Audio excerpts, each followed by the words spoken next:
நாக்குண்டாம் நல்ல மனமுண்டாம், மாமலரால் நோக்குண்டாம், மேனி நுடங்காது பூக்கொண்டு, துப்பாத்து திருமேனி தும்பிக்கையான் பாதம் தப்பாமல் சார்வார் தமக்கு. இந்த வீடியோவில் நம்ம பார்க்கக்கூடிய விஷயம் அப்படிங்கிறது மே மாதத்துக்கான பலன்கள். இந்த மே மாதம் அப்படிங்கிறது ஆங்கில மாதம். மே மாதம் அப்படிங்கிறது சித்திரையினுடைய 18ஆம் தேதியிலிருந்து ஜூலை மாதம் ஜூலை மாதம் தொடக்கம் வரைக்கும், அதாவது சித்திரை வைகாசி 17ஆம் தேதி வரைக்கும் இருக்குது. மொத்தம் 30 நாள் இருக்குது இந்த மே மாதம் அப்படிங்கிறது. இந்த 30 நாளுக்குமான பலன்கள் அப்படிங்கிறது என்ன, 12 ராசிக்கும் அப்படிங்கிறத நம்ம பார்க்குறோம். முதல்ல அந்த சித்திரையினுடைய விசேஷங்கள் என்ன அப்படிங்கிறத பார்ப்போம். சித்திரை மாதம் அப்படிங்கிறது சித்ரா பௌர்ணமி அப்படிங்கிறது ரொம்ப தவிர்க்க முடியாத ஒரு விஷயம். சித்ரா பௌர்ணமி அப்படிங்கிறது சித்திரை 17 அன்று வருது. சித்திரை 17 அப்படின்னு எடுத்துக்கிட்டிங்கன்னா சித்திரை 18 வரைக்குமே பௌர்ணமி இருக்கும். சித்திரை 18 தான் மே மாதத்தினுடைய முதல் நாள். அப்போ இந்த மே மாதம் தொடங்கிறது சித்ரா பௌர்ணமியில் தான் தொடங்குது. ஸோ இந்த மே மாதம் மிகுந்த சிறப்பு வாய்ந்த மாதம் அப்படிங்கிறத நம்ம தெரிஞ்சுக்கணும். இந்த மாதத்தினுடைய கிரக நிலைகள் அப்படிங்கிறது ரொம்ப ரொம்ப ரொம்ப விசேஷமாக இருக்குது.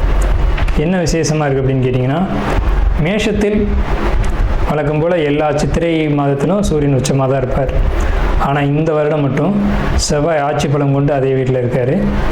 அதே மாதிரி ரிஷபத்தில் புதனும் சுக்கிரனும் 2 நட்பு கிரகங்களும் இணைஞ்சு ஒரு அற்புதமான ஒரு நிலையில், சிம்மத்தில் கேது, அடுத்த நிலையில் பார்த்திங்கன்னா மிதுனத்தில் குரு, அவர் இந்த மாதத்தில் கடகத்தை நோக்கி பயணிப்பார்.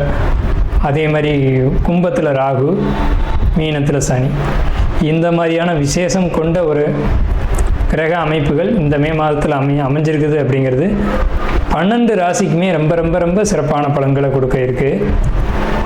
என்ன அப்படின்னு கேட்டிங்கன்னா, 2 சுப கிரகங்கள் அதாவது ஒரு சுப ராசியில், ரிஷபம் அப்படின்றது விசேஷமான ராசி, அங்கே புதனும் சுக்கிரனும் இணைஞ்ச மாதிரி ஒரு மாதம் பிறக்குது அப்படின்னாலே அது விசேஷம்தான். சரி, என்ன மாதிரியான நல்ல பலன்கள் நடக்கும் அப்படிங்கிறத நம்ம பார்ப்போம்.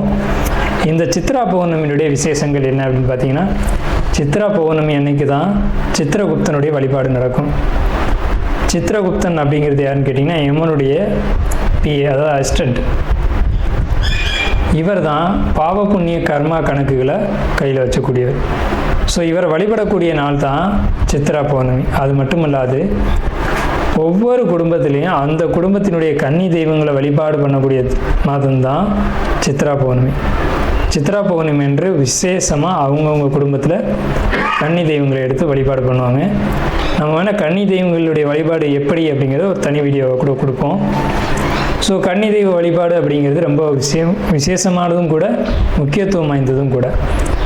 இதில் சித்திரகுப்தனுடைய வழிபாடு ரொம்ப ஒரு அவசியமான விஷயம்.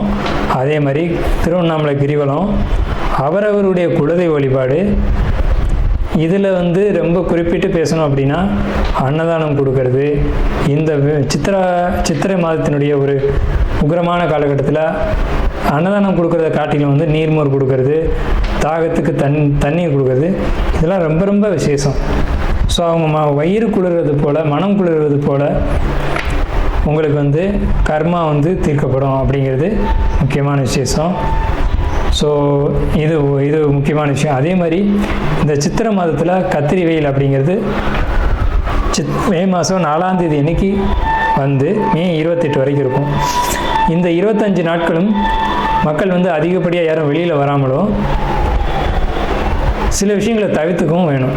மே மாதத்தை பொறுத்த வரைக்கும் விருச்சிக ராசிக்கு என்ன மாதிரியான பலன்கள் இருக்குது அப்படின்னு பார்க்கும்போது, முதல் விஷயம், மனசுக்கு ஒரு இதமான விஷயங்கள், சுப நிகழ்ச்சிகள், சந்தோஷமான விஷயங்கள், இதெல்லாம் குடும்பத்தில் நடக்கும். இதெல்லாம் இந்த மாதத்தில் கண்டிப்பாக நடக்கும். பெரிய தொகைகளை கையாள வேண்டிய ஒரு மாதமாக இது இருக்கும். பெரிய பெரிய அமௌண்ட் கையில் புரளும்.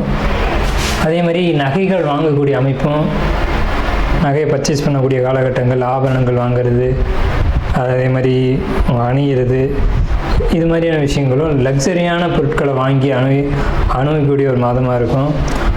மனசுக்குள்ளே ஒரு இனம் புரியாத கவலையும் தென்படும். அது சொல்லவும் வெளிப்படுத்தவும் மாட்டீங்க. இருதயம் சம்மந்தப்பட்ட விஷயங்களில் நீங்கள் ரொம்ப கவனமாக இருக்கிறது அப்படிங்கிறது ரொம்ப முக்கியம். உடல்நிலையில் கவனம் செலுத்தணும்.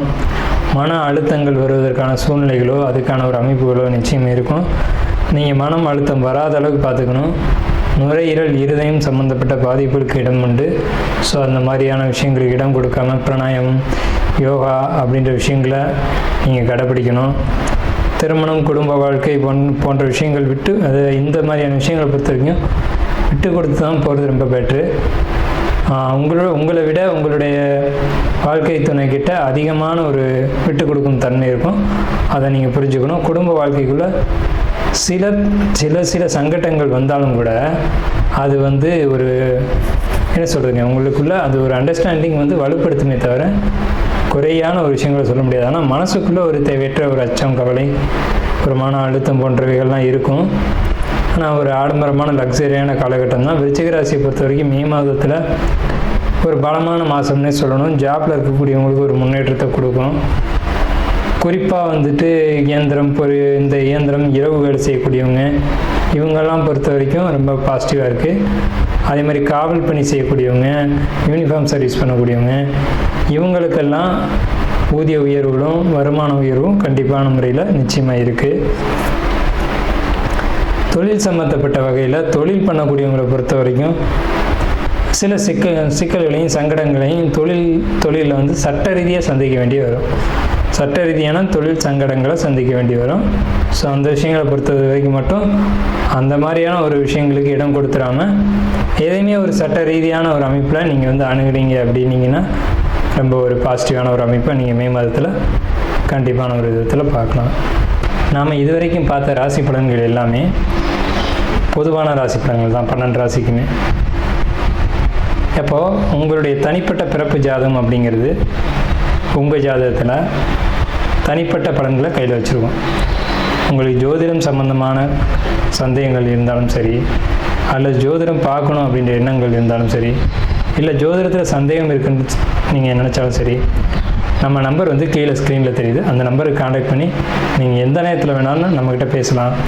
இல்லை ஜாதகம் பார்க்கணும் அப்படின்னாலும் நீங்கள் அப்பாயின்மெண்ட் வாங்கிட்டு எப்போ வேணாலும் நம்மளை காண்டாக்ட் பண்ணி ஜாதகம் பார்த்துக்கலாம். நன்றியும் வாழ்த்துக்களும். வாழ்க வளமுடன்.